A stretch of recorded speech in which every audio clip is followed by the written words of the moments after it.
Now I'm looking at this, and now it does say that there's a new wrestler who's going to be in the Casino Battle Royal. Their name is TBD, and I don't know. That's that's going to be a rough one.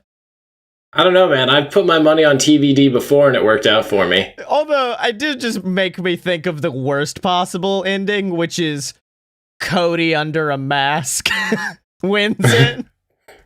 Oh, yeah, pull the old Dean Malenko. Yeah. No, I was going back to him on up, down, down.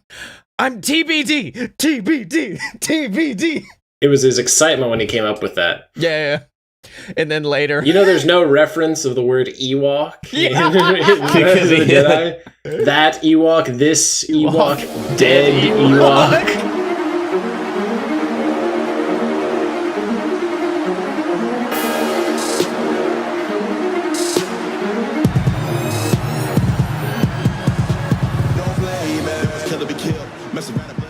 Welcome to Fight Boyz, the show about professional and not so professional wrestling. I'm the man who got an hour of his fucking time wasted by NXT, Scottye Moore. I am your prediction stealer, Blake Tanner. I'm the man who could have gone to All Out but didn't want to be quarantined. The Dylan. Yeah, they pulled up like, hey, we're offering tickets, and I clicked in, and all the $50 ones were gone, and I said, yeah, know what? No, I'm good. I don't want to drive down to Jacksonville for this. God, that's a drive for us. And you'd have to go through Atlanta, and then you'd probably just stop in Atlanta and never leave. Yeah. Well, on to wrestling. Wrestling happened, and it was just a lot of... It wasn't bad or good, just a lot of decisions happened this week, apparently.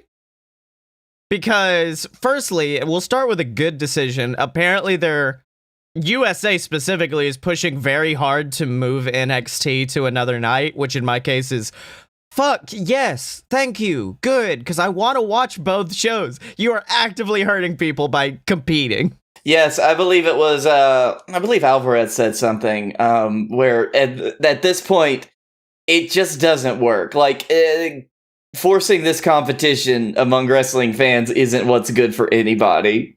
Yeah, and I think, if I remember correctly, the USA officials from the beginning were like, okay, wait a minute, what the fuck are you planning to do? Oh, we're gonna do it on the exact same night as AEW Wrestling. So you're actively running against a show that will be taking your numbers from you? Yeah, that's a pretty good idea, right? We'll run them out of... Well, no, they thought they'd win. Yeah, they were like, we'll run them out of business in no time, and then AEW signed a 3-year contract, and at that point, I like to think Triple H was like looking in his doorway, and it was just a USA exec staring at him like, you sure you don't want to go to Tuesdays, bud? You sure you don't want to do that? No, it was somebody wanted to like relive the Monday Night Wars because they thought that they could win it like handily. And then it didn't happen. With NXT? Yeah. But here's the thing. Like, the Monday Night Wars, they were both kind of offering different products, I would say. So, like, some people would go to NXT, or some people would go to WCW, some would go to WWE, and they would get what they want. The problem is, what I want's on both NXT and AEW. Fuck, run AEW against SmackDown. I don't care. Then I'd be like, yeah, fuck it. I know where my decisions are lying, but every week I do have to look at the cards and be like, fuck, where am I going this week? Where am I going to? Yeah, I wouldn't like to make that decision, but I just barely watch wrestling anymore, so it doesn't matter. Yeah, in addition, Retribution is slowly becoming nothing, because apparently now it's a Raw exclusive. So, probably not showing up at pay-per-views. And the fucking cut they sent to Hulu of Raw didn't have the Retribution attack, which I don't know how they fucking ended that match then, unless they just cut the whole match, which sucks that the Street Profits got cut off TV, but still. Yeah, that's usually the only way they do it. Like, I have no idea what... So... It makes me wonder what Retribution was supposed to be, because it's obviously not what it was supposed to be now. I think Vince wanted to do some fun Antifa commentary, and then they didn't do enough to get over in time, and Vince just slowly started weaning it back. Or maybe there was a whole, we've got a certain person we want in charge of this, and then those plans, because like I heard Roman for a long time was going to be like, in Retribution was going to be like the Shield on steroids. And that would have been fun. But also then they were like, yeah, but what if we put him with Heyman? Wouldn't that be fucking good? And then they just caught some lightning in a bottle, in my mind at least. Oh, shit. Yeah, I just now realized we didn't talk about that last week because SmackDown happened after the show. Yeah, I watched SmackDown live, and I remember that segment because I really wanted to see what Roman was going to do. Because I was thinking, like, okay, this is where Retribution comes in, and Roman's revealed as the leader, and then the show ends, and he just goes, I'm going to take the ding-dang championship, big dog. And that's not a prediction, that's a spoiler. And I went, oh, that's cool. That's cool, kind of tying him to Paul Heyman. And then the camera just panned back and was like, nah, motherfucker, Paul Heyman's here. He's just with him now. Believe that. Believe that. Yeah. So I am fully behind this partnership, with the exception of the fact that they took the title off of Braun, put it on the Fiend for all of 7 days, for the Fiend to then also not be pinned. So there was literally no point to it, because all you had to do was move Roman Reigns beating the shit out of the two of them up by 5 minutes in the initial match, and everything would have been the same. Yeah, just lost by DQ. Roman shows in, wrecks everyone. I do like how they did the match, though, because Payback was a very forgettable pay-per-view, probably because they had to make it in a week. Yeah. But I really liked this vibe of Roman kind of developing the big Roman Reigns ego and thinking, oh, they just blew up the ring. This is my opportunity. I can just go pin them and it should be easy. And then they both kick out and you see that doubt grow in Roman's mind. And it was the most character development he has had in 6 years. It was this moment of, wait, can I do this? It just already seems like he's so much better, so much more interested in Roman.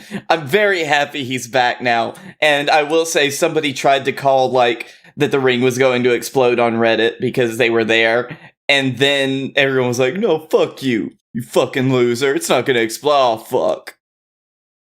He made the valid point of, if there are no LEDs on the outside, then it's going to explode. Yeah, exactly. Yeah. I fucking hate that spot. I really do. I used to think it's a pretty cool spot, but now even when I can actively do it in 2K19 for JWF shit, I'm like, no, I'm good actually. I don't think we need that. It's a lot. Yeah, there's like it hasn't really worked since Brock did it to Big Show, which is the first time. Yeah. Like you've got one of those in your company maybe. Yeah. See, because that's what was weird about Mark. Well, I guess it made sense with the Mark Henry Big Show, too, because those are two big boys. Like, that's like, I was going to say, that's like 700 pounds hitting the mat. I would have been surprised if that wasn't a gimmick, though. The ring just did give away. Yeah. But then that was, and this one, I'm just like, you know what? Unless Bray is surprisingly dense as a human being, this just doesn't read to me. The Fiend mask weighs 500 pounds. Many people don't know that. It's a very, like, he actually moves a lot faster when he takes it off. Yeah. It's like training weights in DBZ. Let's see. In addition, Keith Lee got to be Keith Lee and pin Randy Orton, which I'm very happy about. And apparently I really thought it was going to be a spirit bomb into an RKO. I was like so convinced of that spot because that spot would have been awesome. And I was like, well, they're clearly, nope. Because apparently, against my preconceived notion, Vince McMahon is high on Keith Lee. It's just if you're a big boy, you can't be shirtless. Yeah, and apparently they're going to change the gear even more. So I love the fact that they're like, hey, we got this really good thing. It's just in bad packaging, so give us a few and we'll fix it. Yeah, are they still going to change the song? I don't know because they didn't change it at the fucking pay. I really, speaking of changing, I hope they change shit for Roman. Like, take away the Shield shit, because he didn't wrestle in the vest, so at least we don't have that anymore. Part of me almost kind of wants Leaky to come back. You know, his fucking, like, well, no, I think he was Roman when he was playing the businessman down in NXT. Yeah, but I want something similar to that. I just want like, he can have the same pants and boots, just like shirtless Roman Reigns. Yeah.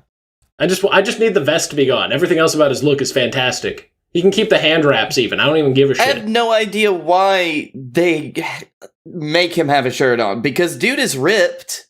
Yeah. And Blake, me and you personally from JWF know that Roman Reigns without a shirt on looks fine. It actually looks pretty dope. Yeah, please.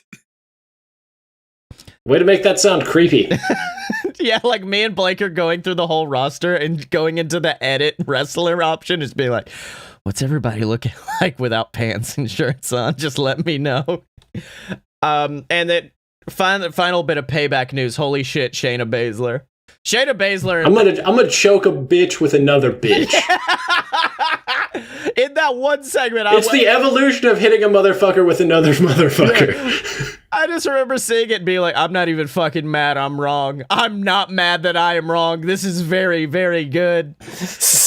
And then like in my list of ways in my head that I had that match ending, Shayna Baszler tapping out 2 people at once did not rank in the top 10. I'll admit that. Yeah.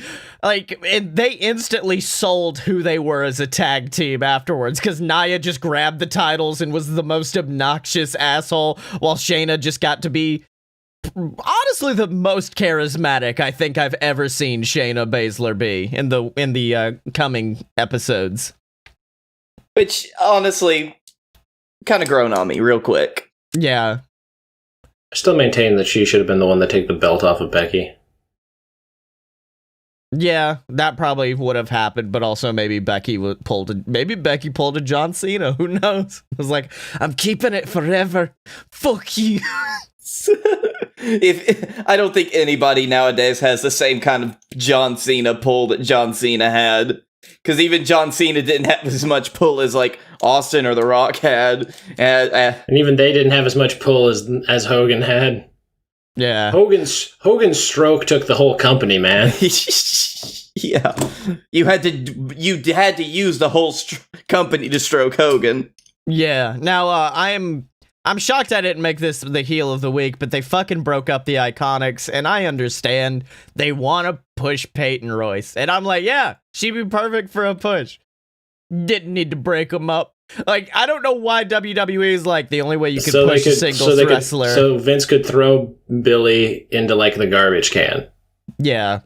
Which sucks, because, yeah, Billy's like, no offense to Peyton, Billy was the best part of the fucking Iconics. She was the best part of it. She was the comedy. She was the hilarity. Peyton's a good Correct, wrestler, but she was not the most conventionally attractive, and this is the WWE. Yeah. Yeah, apparently Vince on a call was like, we need to push Peyton and we need to push Bianca. And I'm like, whoa, Vince, it's very progressive that you thought Bianca needed to push. That's very good. Very proud of you for moving up in the world a little bit. I'm breaking Vince. up the Iconics. Fuck! Damn it. However, the Riot Squad is now living Riot. All right, damn it, I'm back on your side again. Motherfucker, this is such a roller coaster.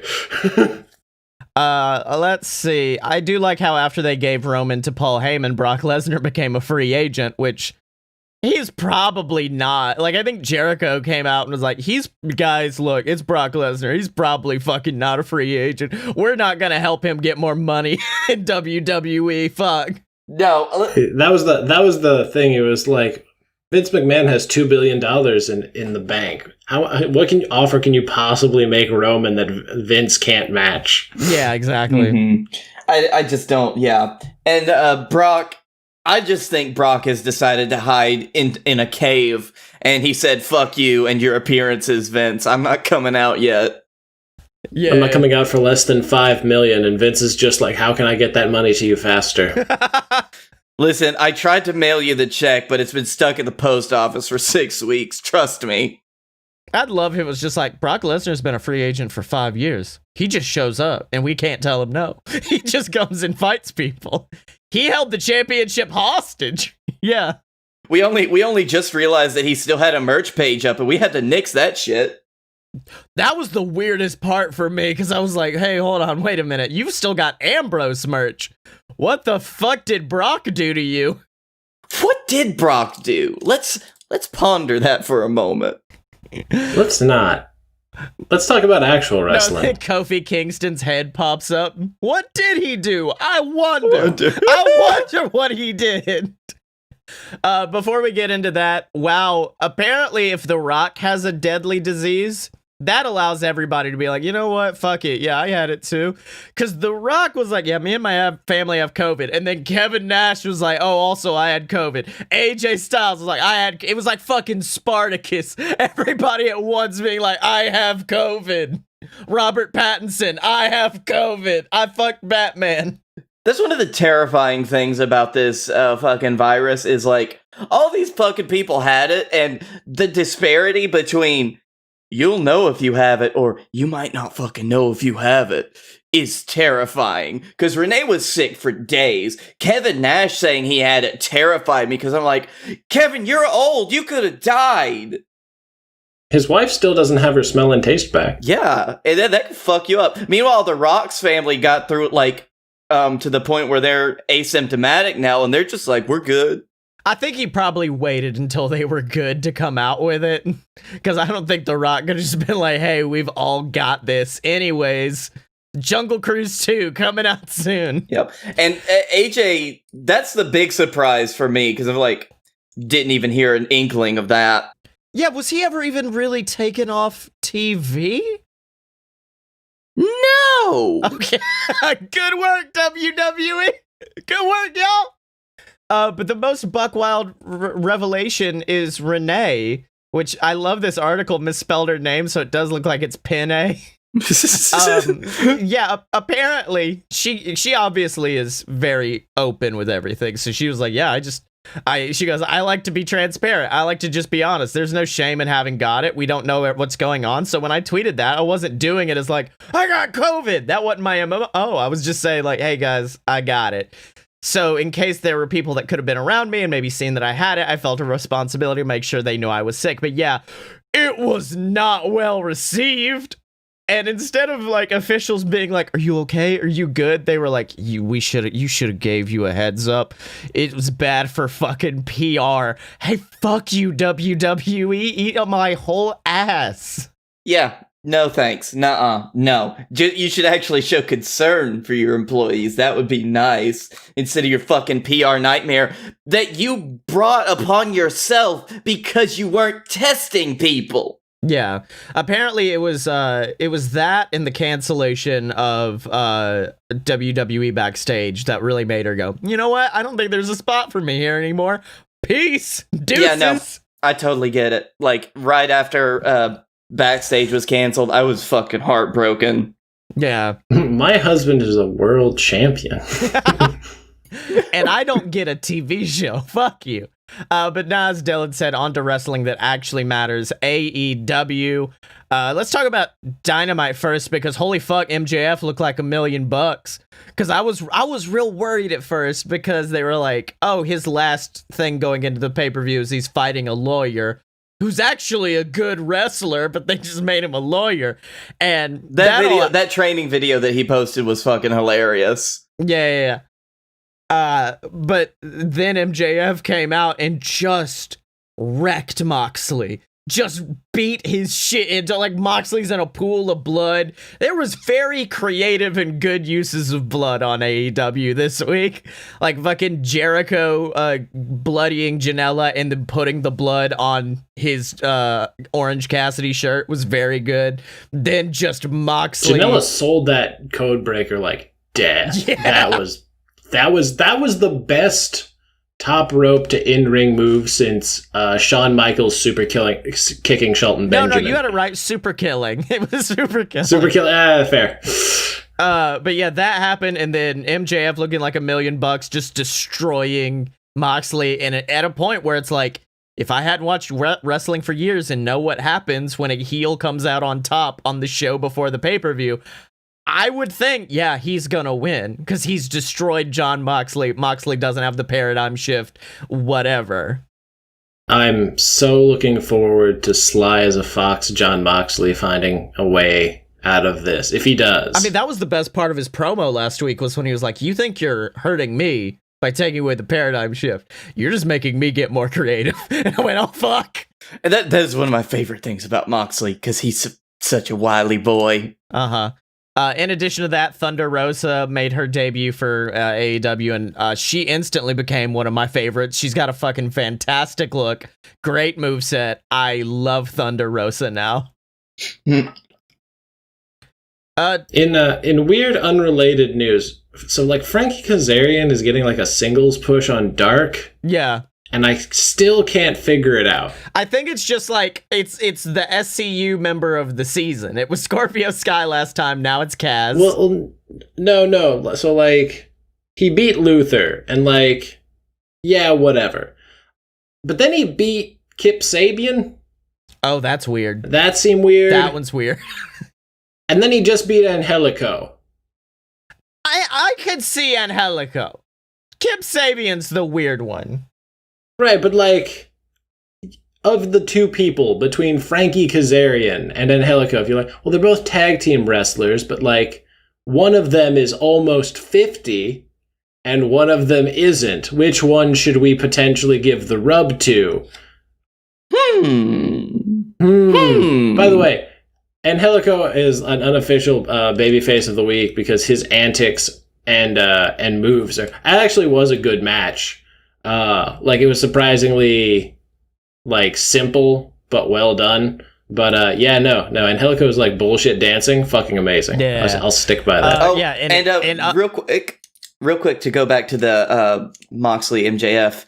I will say, because it's AEW, I'm never really convinced if a heel is on top before the pay-per-view if he's gonna lose. So I'm kind of terrified for that, but like, if it happens, I will be thoroughly surprised. But I would be interested to see where MJF goes from there. I mean, our thing before the show, like discussing our predictions for the Casino Battle Royal, was like, there's not a babyface win in this shit, so it's gotta be Moxley. Like, that's the only reason we're like, fuck, we're fucked. It's Trent. Trent's winning. He's the body guy. I did contemplate just being like, Chuck Taylor.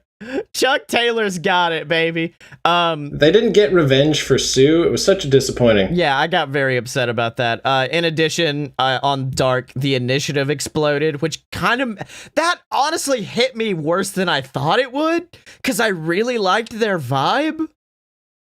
Like, it was taking the librarians away from that gimmick and instead making them kind of like a nerdy combo of individuals that you could do some fun shit with, and then they just said, nah. No more Peter. I mean, 12 tag team losses is probably enough. Yeah. I thought they might actually win against Private Party. I was like, holy shit, this might... No. And then Brandon Cutler got a polyhedral dye to the forehead. Which is fucking sweet.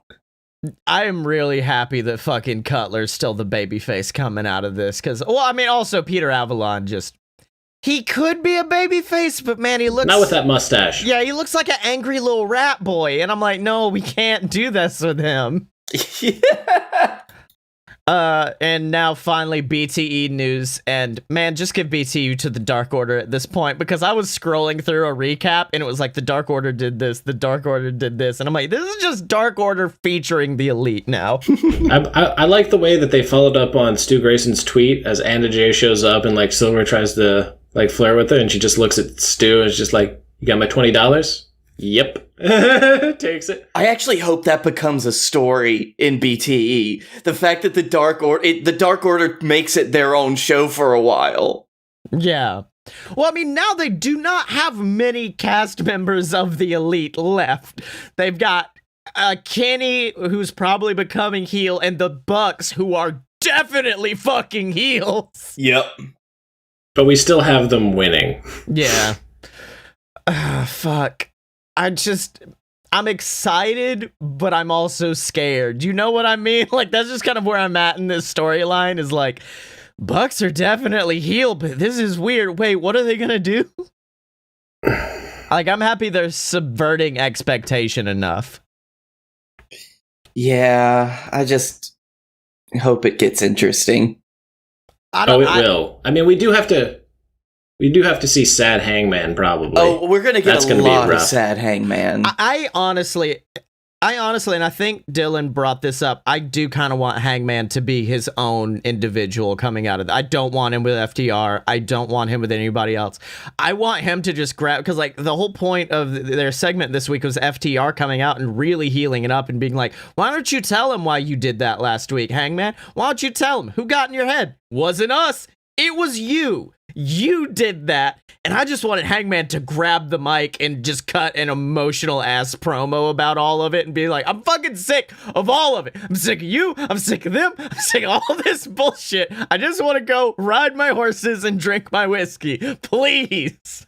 I'm really waiting for it to be like, why did you screw the Bucks over? And for him to be like, I didn't want to face my friends again. Yeah, that's what it is. Because like that's how this whole thing's been reading to me is Hangman remembers what happened the last time he faced the Bucks. He remembered it nearly killing their friendship and him going like, I don't want to do that again. I don't want to have them yell at me again. And then it still ended up fucking him over.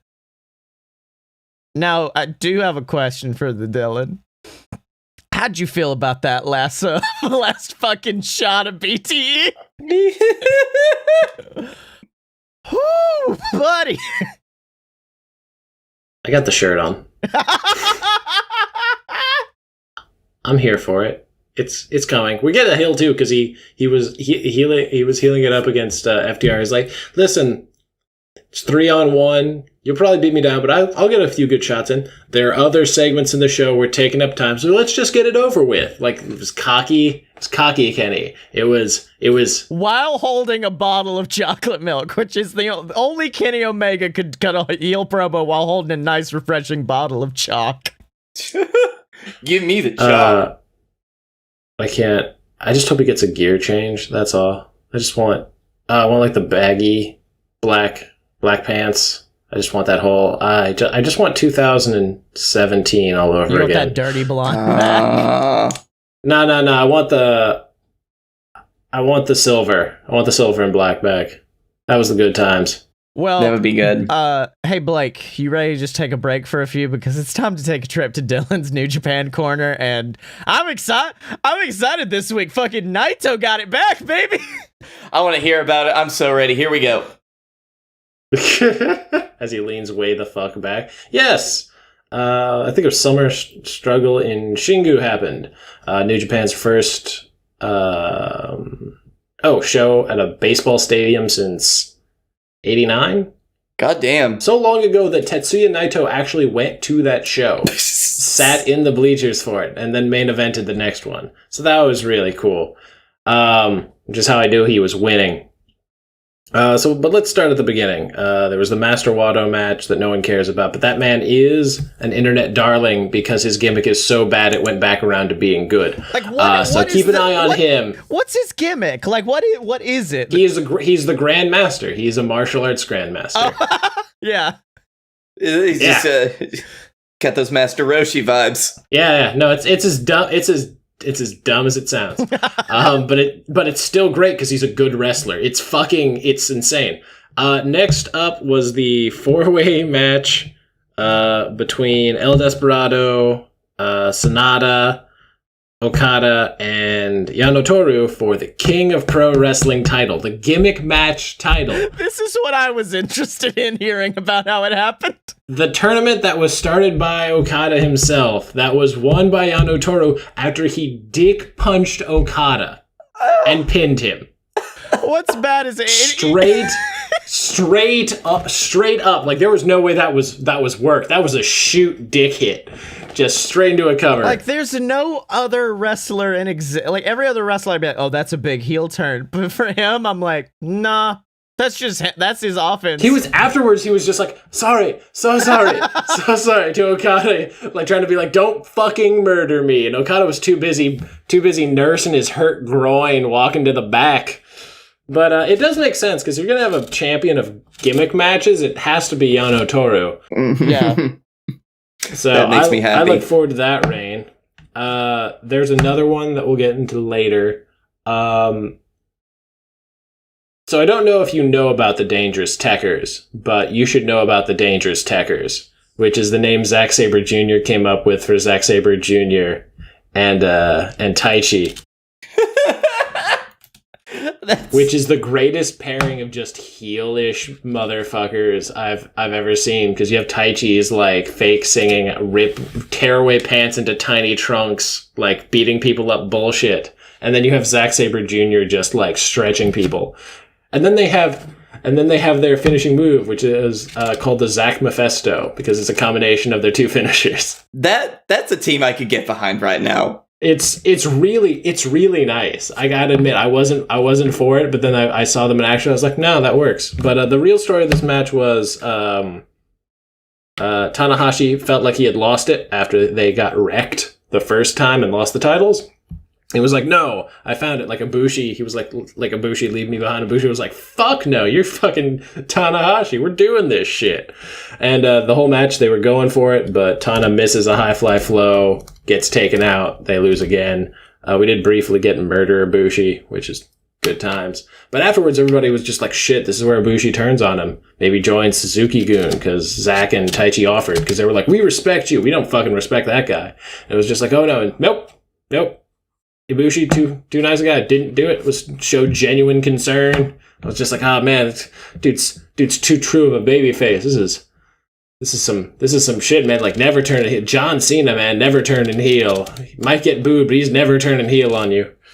And then the main event, which was the double title match, which it was okay. The whole show just seemed kind of okay. I couldn't get a real feel for like how I would rate it, because it was, one, it was outdoors, and two, it was such a limited crowd that you couldn't get like the hype that you normally get, because like the crowd in a Japanese match is like what makes it. So the whole time I was like, I guess that was a match. But no, it was good. There was, of course, a shitload of interference, but for once, for the first time ever, Los Ingobernables de Japón actually went out and fucking ran counter interference. Fucking Bushi came out and took out Dick Togo, and then fucking Gato came out, started beating, and then fucking Sonata finally jumped the gate, and they fucking took the two of them out, and then fucking Naito won, and it had this great celebration. There were fucking fireworks in the background, and like the stadium, like there's great photos of it, and he got to have the moment he was denied when he got the championship the first time. He was able to, like, you know, celebrate with the crowd, celebrate where he had been before, in a baseball stadium, because he's a huge baseball fan. So like it all came together. It was all very nice. I love how big baseball is still in Japan. Oh yeah, dude. Arguably in a bigger way than here, because they're way more in, like, the pride in your cities is way more. Oh yeah, no doubt. Like I would say definitely in a bigger way than even the US is, which I'm very proud of. I'm glad they could take something of ours and perfect it. Well, I mean, they've done it twice, pro wrestling and baseball. They took America's sport and said, no, it is ours now. We'll make it better. They welcomed it into their arms, much like we welcome in all of our patrons at patreon.com/loadofbs, the website where you can support us, get access to exclusive content like Wrestling History X, old reactions to bad episodes of JWF Monday Night War, and my exclusive fantasy booking series I do every once in a while, where I get real mad at WWE and show them how to do it better. Don't do that last one. Don't subscribe for that. Hold on, honestly. Let's just hope that they keep this trend up so we don't have to do wrestling histories as much. Yeah, and you can get it all at patreon.com/loadofbs. Dylan, who are we tweeting? Tweet time. Oh yeah, I forgot we do that. Tweet time to take a break. Tweet time. Time to take a break. Time. Hold on a second. Yo, I'm now just seeing who we can at. I've got Janela, PCO, Mance Warner, Serpentico. Oh, yeah, you should. It's late, but you should tweet at Joe Janela and be like, "Way to sell that code breaker like it was your like you broke your neck." Yeah. Man, part of me like feels gross using sell, because like there is the part of me that's always like, we know these terms, but also feels douchey. Way to sell that code breaker like you got shot in the face. Please recover soon. Please win the battle royal for me. Yeah, that's the thing is like we before the show we're coming up with all of our predictions, and then earlier you said Kip Sabian, and I realized like, oh fuck, we've got a lot of like just people who aren't in. Like usually this is the big wrestler dump where all the wrestlers who aren't involved in other shit get dumped in. No, there are plenty who could still be included. By the way, you would love Kip Sabian's new sub gimmick, which is bring back male crop tops. Yes. No, I was a very big fan of that. I enjoyed it a lot. But for now, let's get into our heels and faces. And you know what? I don't think I've ever seen a more diabolical heel than what Blake Tanner's brought to the table. So, Blake, would you like to bring your heel? I'm so fucking ready for this. My heel of the week is this great platform that was once something so beautiful and pure and now has just become utter evil, Netflix. Netflix can eat a dick because last week they canceled a man's dreams. They canceled The Big Show, which I might not have watched a single episode of. Look, he still gets his Christmas special. That's fine, where I pray that he plays Santa Claus. No! Foley! Holy fuck! Foley has to be Santa! Although, I will say, there's gotta be something wrong when Netflix canceled a show where WWE ate almost all of the production costs for. Yeah. So I've got to watch this fucking show now just to see what he did. Oh, that can be our next thing. Instead of watching a terrible movie, we'll just watch the first episode of the Big Show. Like, part of me wants us to do like separate tiny shows within the Fight Boys feed, and the Big Show, where Blake Tanner and I watch every episode of the Big Show and review it. Yep.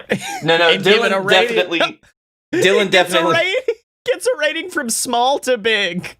Dylan definitely needs to be part of at least the first episode, and then you can see how terrible it is and decide if you want to join again or not. Yeah. Sure. Sounds like a plan. Oh, fuck. So that's your whole... See, that is also what I like to call last-minute healing. Yeah. Dylan, would you like to jump in? Because I feel like I've got the most rant-worthy heel. I don't know, man. Because there were 2 pay-per-views in the span of 7 days, and yet neither the Intercontinental Championship or the SmackDown Tag Team Championships were deemed worthy enough to be on either of 2 pay-per-views. Yes. And that's what we originally thought, too, because it's like, oh, they didn't have them on this one. They got a pay-per-view next week.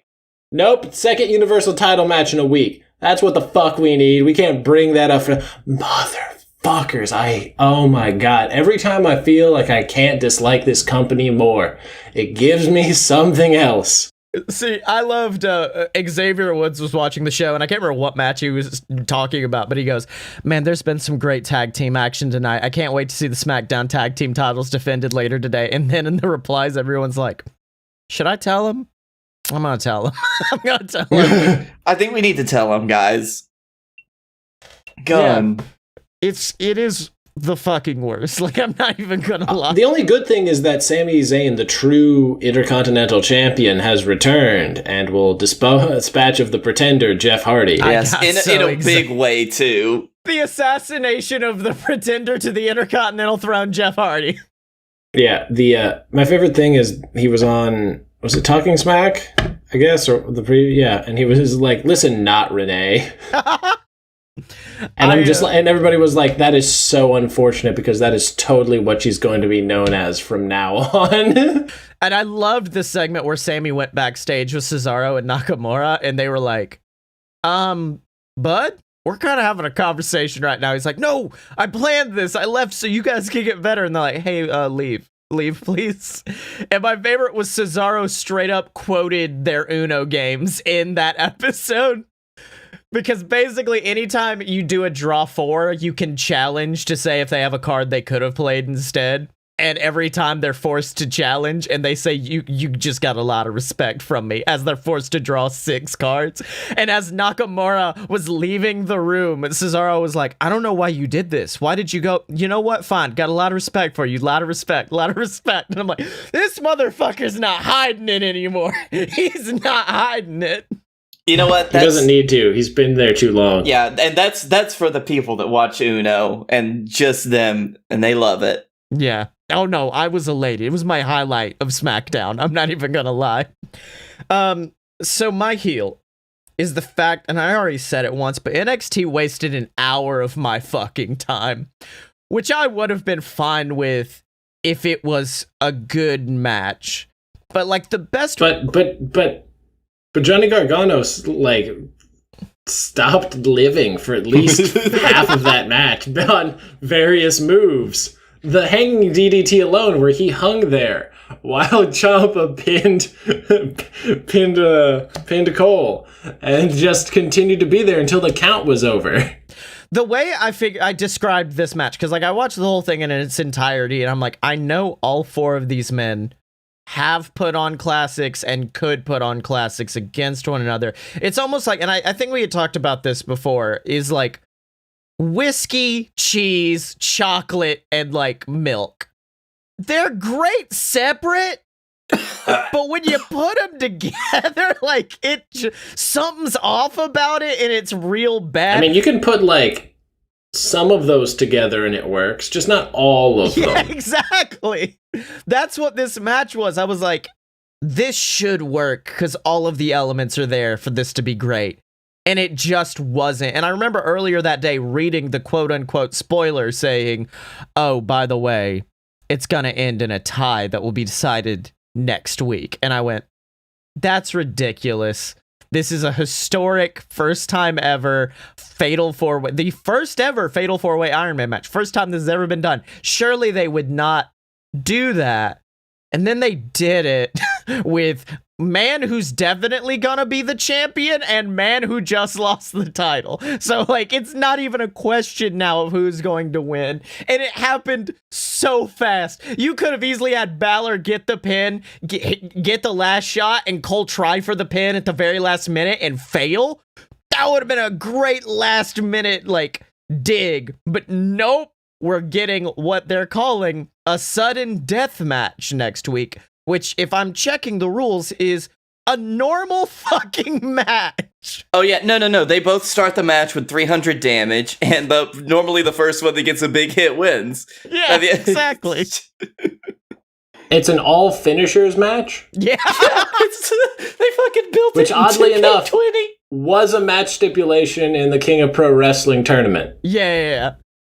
Oh man, that's very good. I would love to see the Bucks in a finisher only match and just see them wildly super kicking around the ring, and that's it. You mean a Young Bucks match? Oh yes. Super kick party, super kick. They're using it as their only mode of locomotion. They're super kicking to move forward. Pulling a Chun-Li. Yeah. Oh, also, secondary heel of the week goes to Blake Tanner for stealing both of my predictions for the Battle Royal at the same time. Like, you wrote one, and I went, oh, that sucks. I'll figure something else out, though. And then you wrote the second one, and I went, you fucking bastard. I'm hoping that you pull some of, like, the audio from that, because we were all recording at that point. Yeah, hold on. I'm just gonna insert that right here. Okay, but I get first pick on both, right? Yeah, on both, you piece of shit. Okay, so... Ah, fuck you! Fuck you! You took my pick, you piece of shit! You took my pick for the main battle royal! I knew it was gonna be Kingston! Son of a bitch, because that's like such a good rivalry! Alright, but here I'm gonna enter my, surprise. Because I hope. Fuck! Damn it! You absolute piece of shit! Ah! Fuck! I've got nothing! You've left me nothing! Alright, so now after that fucking ordeal, on to our baby faces of the week. I'm trying to figure out a good way to organ. You know what? I'll go first because mine I've already kind of talked about, but it's Hangman Adam Page, who I'm saying this because I know they're trying to say he's the heel. No, he's probably the most sympathetic babyface to ever babyface. Yeah, I would not understand if anybody at AEW would just try to say, oh yeah, he's going to be the heel in this one. No, he's not. No, he's not. Especially because the Bucks are being so good. Like, I finally watched the segment where the Bucks kicked him out, and it wasn't as heelish as it read, but it was still pretty heelish. It was still pretty bad. And then, like, the moment this week with FTR and Kenny, where Kenny's clearly healing it up, FTR clearly healing it up, and you just see Hangman stuck in the middle with you, being like, well, fuck, I don't know what to do. God, the look, like, his face as he picked up his championships, like, the titles that were just on the ground, he held it out to Kenny, and Kenny wasn't there, and he looked back just hurt. Yeah. How is that man a heel? I don't know what he's doing to his eyes, but it does look like Hangman comes out every week and he's just finished openly sobbing. I don't know how he does it, because they both have like bright red rings under his eyes. And I'm like, he been crying all day. This hurts him. This whole thing's hurting my small puppy of a human. Yeah. He's a human golden retriever is what it is at this point. Yeah. I felt so fucking bad for him, dude. Yeah. It's only gonna get worse. Because, like, obviously Which next is gonna obviously be, like, the point. Yeah, well, I mean, next is gonna be him versus Kenny. And he's not beating the cleaner Kenny Omega in what would be his debut match. He's going to die. I hope you all enjoyed watching Hangman Page. He's gonna meet his horse up in the sky. Yeah. I love him so much. Also, he's releasing a new kids book, and it makes me really happy. I don't know if we talked about it on the show, where I sent to you the video of Hangman Adam Page reading from his children's book. It's the most wholesome 10 minutes of YouTube I've ever watched in my entire life, because he used to be a teacher, and you can see teaching Adam Page come out as he's just like, well, here's this. He taught high school. And like... Yeah, but even still, he's just sitting there like, well, hey, I just wanted to teach you guys about the themes of this book. And you know what? As you read this with your kids, why don't you guys talk about some problems you've been having? And I'm like, oh, Paige, I love you.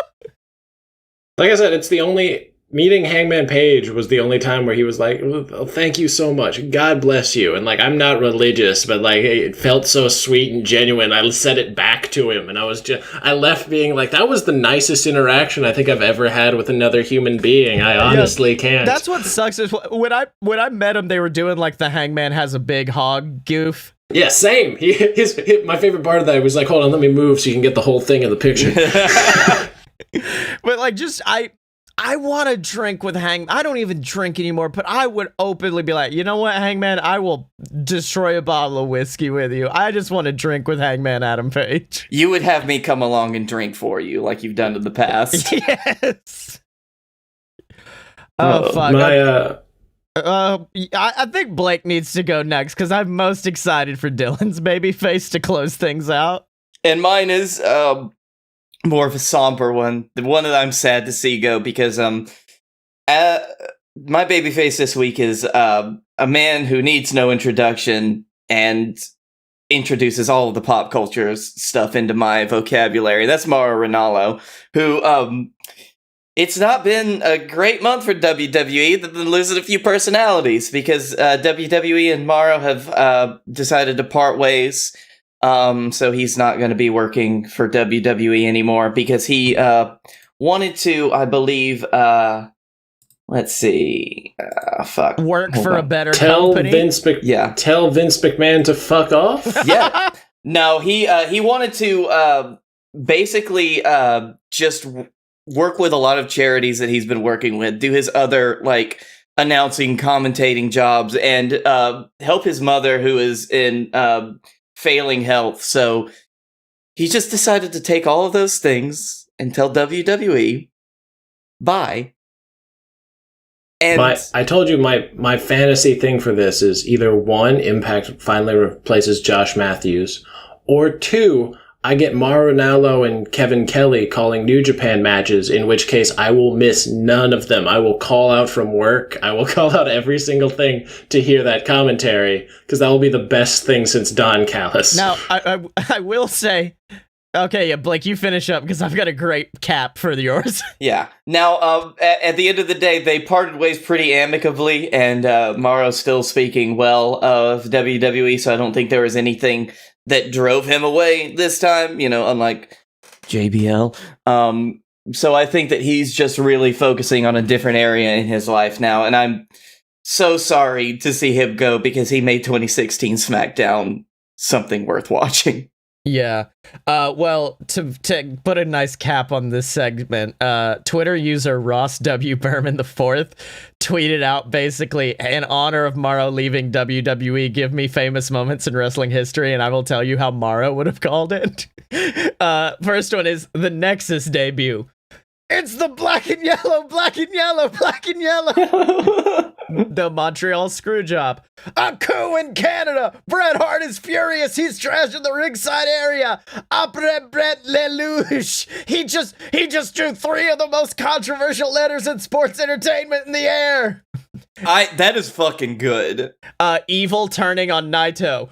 Tonight, the Stardust genius has been turned into a Stardust fool.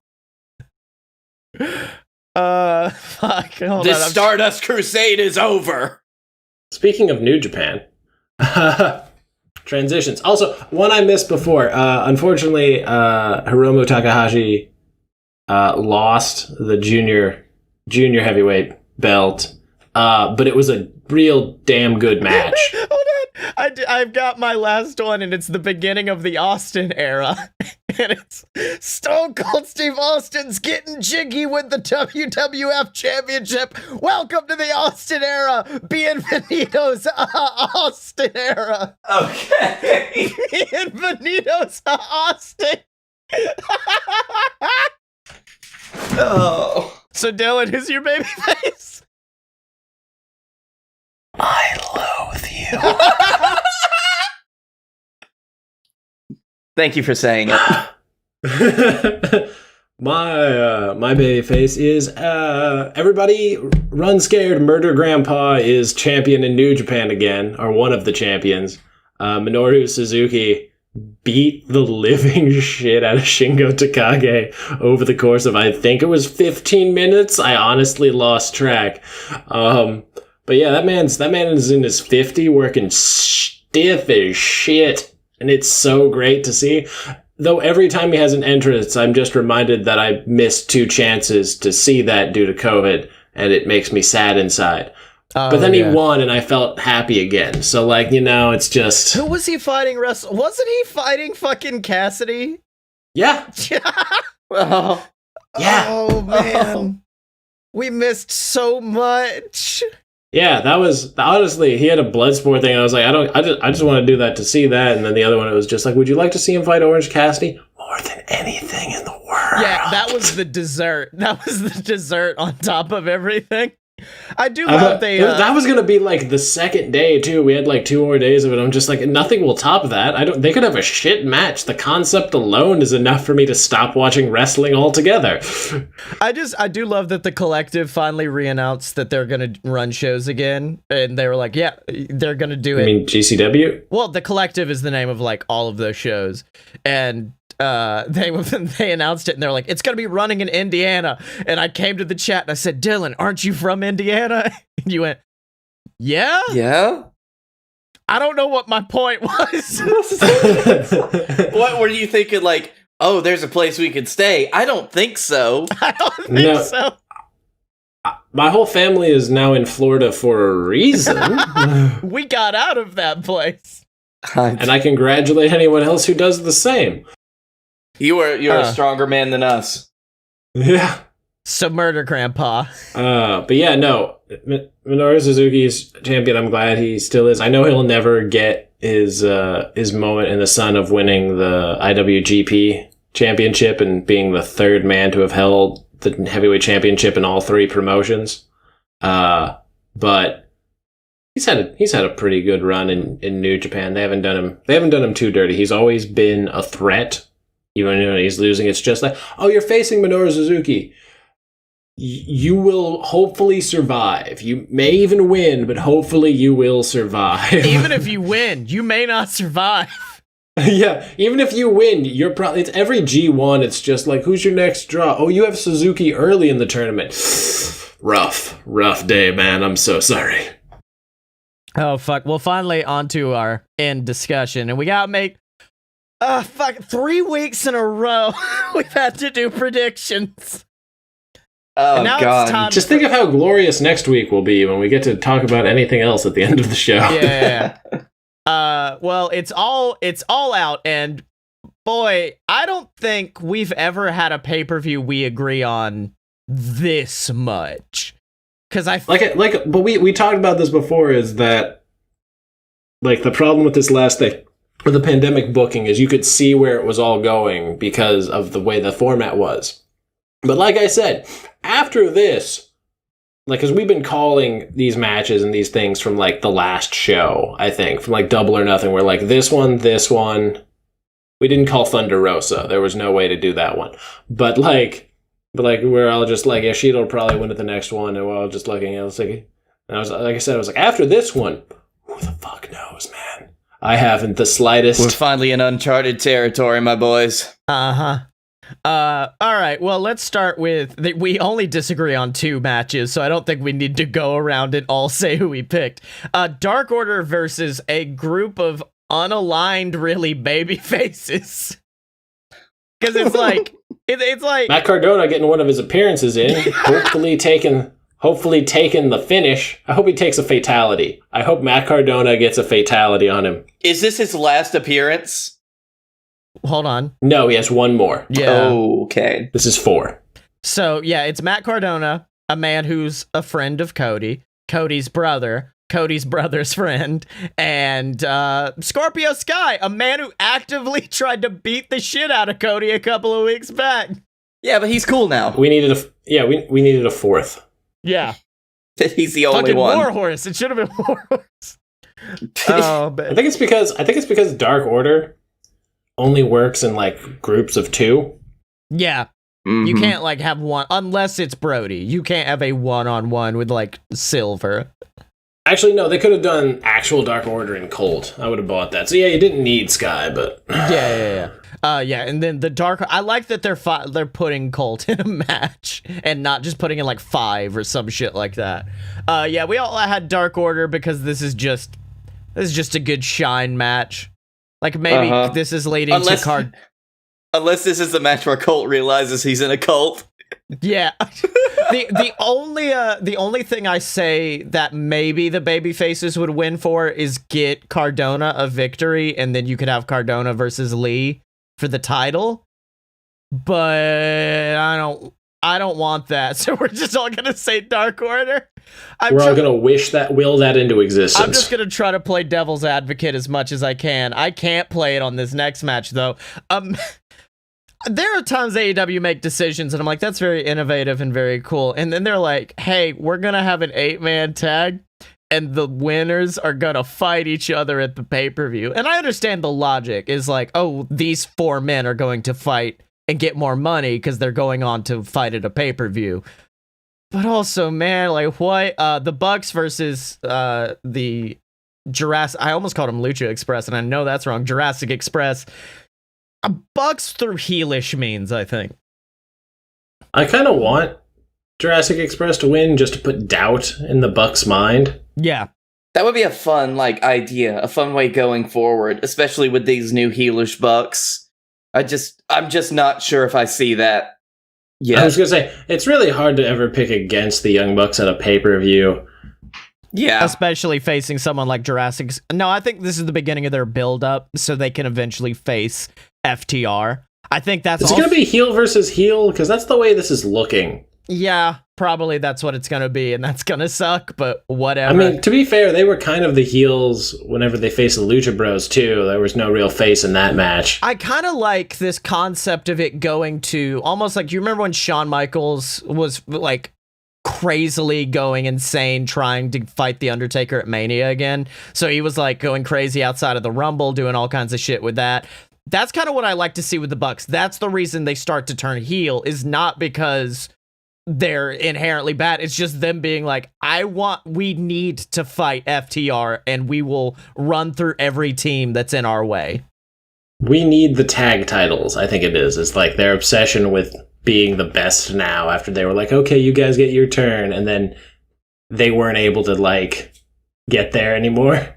They let everybody get too far ahead. And honestly, this concept of, like, them going against FTR and being like, yes, we want the tag titles, but also, you took away our friends. It's now just us. Fuck you. Yep, this is your fault, not ours, for being shitty friends. Yeah, up next, we've got Britt Baker versus Big Swole in what is going to be, apparently, a cinematic-style match. It is in Britt Baker's office. Yeah, it is a tooth and nail match. It's Falls Count Anywhere, and they will be fighting around a dentist office. Tony Khan got interviewed, and he goes, I understand Britt's office will, in fact, be set up, and I think it's going to be a real house of horrors for Big Swole, but she knows what she signed up for. Jesus Christ, Tony. I am just in it for the eventual tooth extraction spot. Yeah. Well, for me, like, Baker's been off the shelf for so long, and it's one of those situations, almost like what I was talking about with Randy and McIntyre, where McIntyre is a great babyface, but Randy is their best heel. That's how I feel right now. Swole is a great babyface. Baker is easily their best heel, and that's why I'm giving her the victory to eventually have her face Sheeta and die. Yep. I think that she's going to have the hometown advantage, and that this match was built with her in mind, like just getting back from off the shelf. Yeah. So they're going to gimmick the hell out of it, which I think will give her the edge. Yeah. God. I like how you're moving on without me even saying anything. That was real kind of you. No. I was going to go back because Blake said tooth extraction spot, and it's gonna happen. Like it's gonna fucking happen. Oh, if you weren't seeing that one coming from a mile away, now they could flip the script. No, she wins. No, that's it. They do a tooth extraction spot, and but Baker's the one who's gonna get like drilled, and then she reaches to the side, grabs laughing gas, and it knocks out Big Swole, allowing her to get the pinfall victory. Dylan, your thoughts? I fucking hate both of them so much. Baker's been costing Swole like matches. She cost her the tag team thing, the whole 9 yards. Just beat the shit out of this last week. You really think after all that they're gonna be like, yeah, no, the heel's who needs to win this? Yeah, but her whole thing about being a role model and all that false bullshit, you're thinking like, yeah, no, no, she loses this one match because it's a comeback match and nobody wins their comeback match. And look at Edge. Yeah. Does that, gets back on her feet a little bit, has some dark matches on dark, and then eventually is exactly what you said, becomes the full thing, but like not in the first one. This cinematic match was basically just to test and be like, okay, how 100% are you? So, like, you wouldn't have her win that because if she's not, then you have to justify having your second best baby face lose to a cripple. Jesus. On to a match that I hope is also cinematic because it's going to be really fun, but it's Matt Hardy versus Sammy Guevara.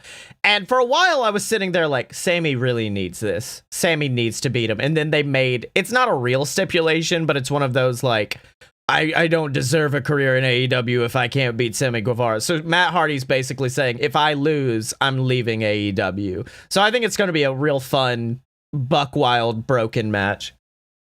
Sammy Guevara has even said, he was like, I got to the inner circle. I looked around at like all the members. He's like, oh shit, I'm taking the bumps for all these guys. Yeah. That's my job here.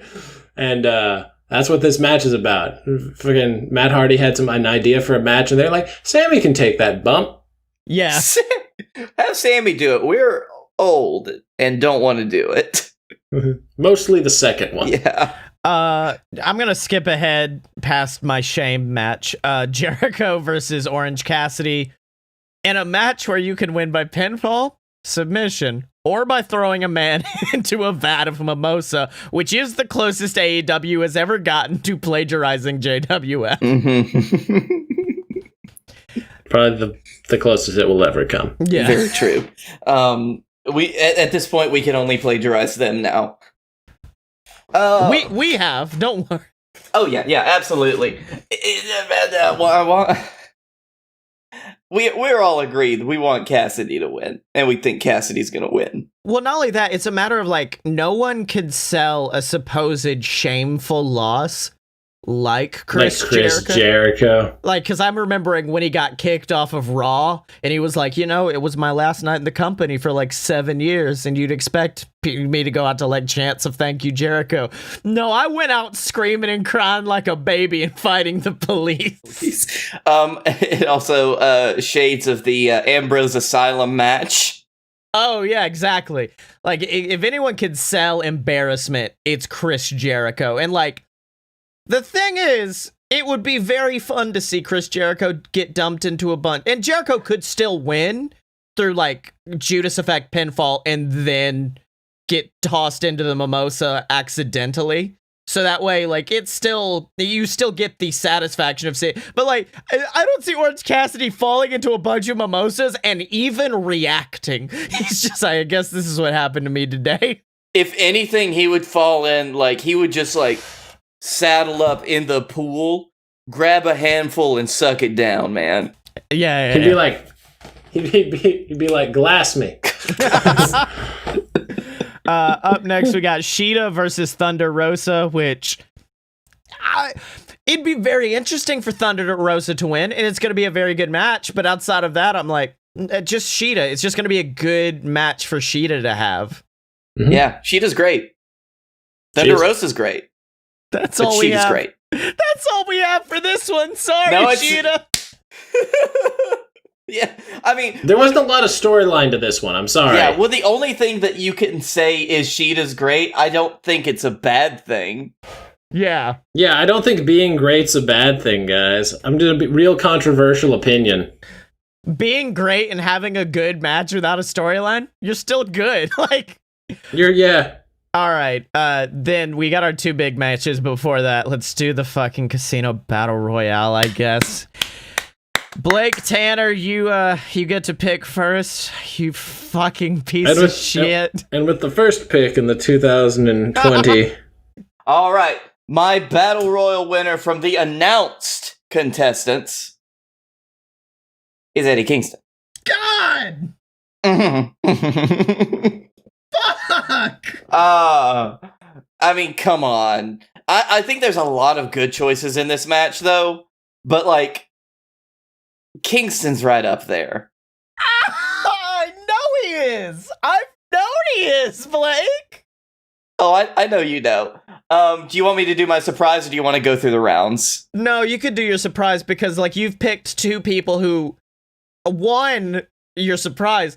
has had a good feud with Mox and could have another one, and then Kingston, who, fuck, if it just becomes an annual tradition at Full Gear that Moxley murders a motherfucker.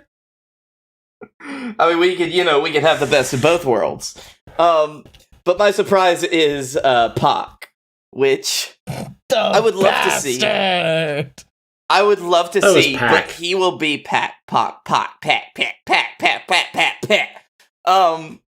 I would love to see him back. I don't know if it's even possible, which is why I think he's the biggest surprise. I like how at no point, even with the power of the internet, did you Google, is travel from England to the United States a thing? Listen, I had about 10 minutes to pick this, and I said, fuck it, I'm going with my gut. I want you to know Google takes less than one. Okay. I now have Tony Khan's quote on Pac. And I love the beginning of it because he sounds like a love-lorn person. He just goes, man, I really miss Pac a lot. I really miss him. And then he goes into the fact that we actually talked about last week with the Good Brothers, which is If he does come here, he's got to quarantine for 2 weeks. And before he could leave, he's got to quarantine for 2 weeks. It does not seem like a sustainable situation. So until travel's sustainable and he could do what he used to, which is come here and stay, do a few shows, and then go back and really commute, it's challenging. Until it becomes safe to travel back and forth to make those trips internationally, until the border's really ready, I don't think we can rush him back, even though we'd love to have him. And this was published in July. So I don't know if a lot's changed. I don't know if they were like, hey, Pac, we bought you we bought you an apartment. We don't care. That is, I would see Tony Khan going to those lengths, but that's why he's my surprise. I don't think it's going to happen, but if it does, I win big, which is all that this fucking thing is about. So it's a battle royal, so it only seems prevalent to choose the man whose entire gimmick is everybody dies. Which is why I chose the Murder Hawk Monster, Lance Archer. Now, I know there is at least a 50% chance that he and Brian Cage eliminate each other and have a big-ass 5-star match at some point on Dynamite. But I also like to think that he eliminates him, and then before that happens, he and Brian feud, and then that's how he proves that he should be the guy that faces Moxley, because he is the last real giant that hasn't been beaten by Moxley. Because Moxley beat Brody, Moxley beat Brian, Moxley has to beat Archer, or else because Archer's had one loss, and that was that weird fucking overbooked bullshit to Cody. I didn't consider this, but because at first I'm like, Archer, that's a weird feud for Moxley, until I remembered all the US title shit that you could bring up. I don't know if they would, but they've got a history. Mm-hmm. Yeah, there's that. And then based on the fact that Thunder Rosa is coming out and fighting champion, fuck it. Why not the NWA champion, Nick Aldis? Why not have the NWA champion challenge the AEW champion as a means of showing off? That might have been the way that they got Thunder Rosa on there. It's yeah, you have Thunder Rosa, but how about my guy goes over the last minute and there's no shame in losing. He's the NWA champion. JR and Tony Schiavone can sell the lineage of that thing, fucking selling ice to Eskimos. They'll whole 9 yards. So nobody looks weak. And then you get that. That'd be a fucking great match. Those are two people that can work old school. That'd be a match worthy of Harley Race. God, that is a really good argument. Yeah, I'm really good at arguments that then prove futile due to WWE, which is every pay-per-view. Well, thankfully we're not in the WWE space, so your logic actually applies here a lot more. I'm now actually going Dylan's right, they may have a working relationship with NWO. Let me see who maybe I could pull. And then I went, wait. There's Josephus, there's Aaron Stevens, Caleb. You should have picked Connolly. Aaron Stevens, man. He come up with his kung fu gimmick. That shit's amazing. The only two I could see is James Storm, which wouldn't be bad, but it'd be rough. Or, of course, Eli Drake. Dummy, Is it any worse than your actual pick? Yeah, my actual... well, I changed my... because of Blake, I had to very last minute make some changes. Since Tully Blanchard is going to be leading FTR to a victory later, I thought it only fair to have Shawn Spears also led to a victory here. And then you could have him feud with Moxley. Not win, obviously, but it could be a whole, we're going to try to get all the gold situation. Also, if MJF won, which it's probably the most possible of all the things we picked against, Darby would be a good win if he wasn't feuding with Ricky Starks right now. I think that Darby and MJF is money as a storyline because, the best rivalries, in my opinion, are when the two rivals are exact opposites. And those two are exact fucking opposites. And then my surprise, just because Dylan said his name earlier and I realized he wasn't in the match, Kip Sabian, but that's nothing. Kip Sabian, Joey Janela, fuck it, I don't care. Just someone who wasn't announced. Or good old Stardust could come Stardust, in. yeah. And by that, I just mean Cody. And it would be the beginning of a heel turn for Cody. Yeah. So Kingston, Pac, Archer, Aldis, Spears, Sabian. Actually, you know what? Fuck it. I'm putting Cody there. I'm going to say Cody, not Kip Sabian. And that is the heel turn, is he aligns himself possibly with somebody and is like, you know what? I'm the boss, and I'm the one who said that I couldn't fight for the title.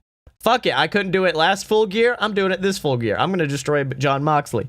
But before we get to that match, FTR versus the Omega Cowboys, which is, I'm just going to say it, gonna be match of the fucking night.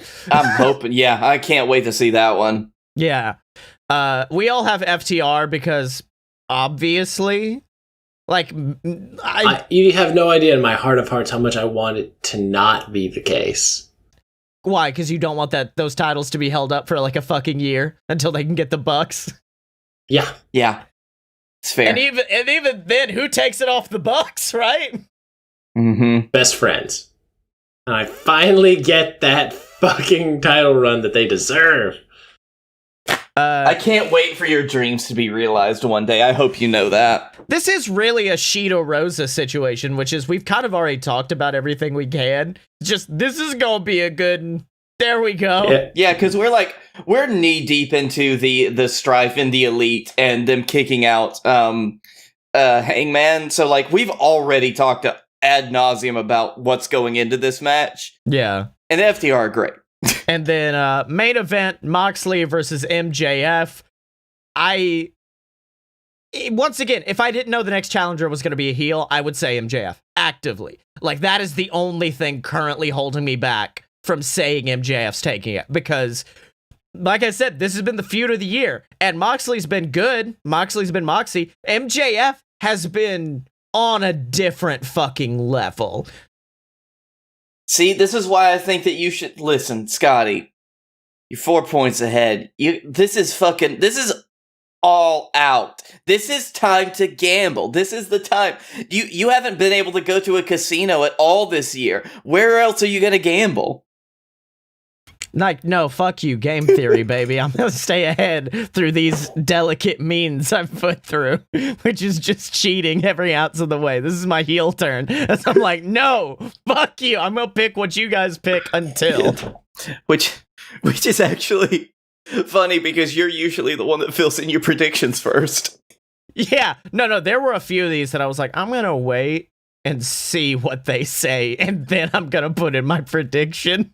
That makes so much more sense on why you were so angry when I took your picks away.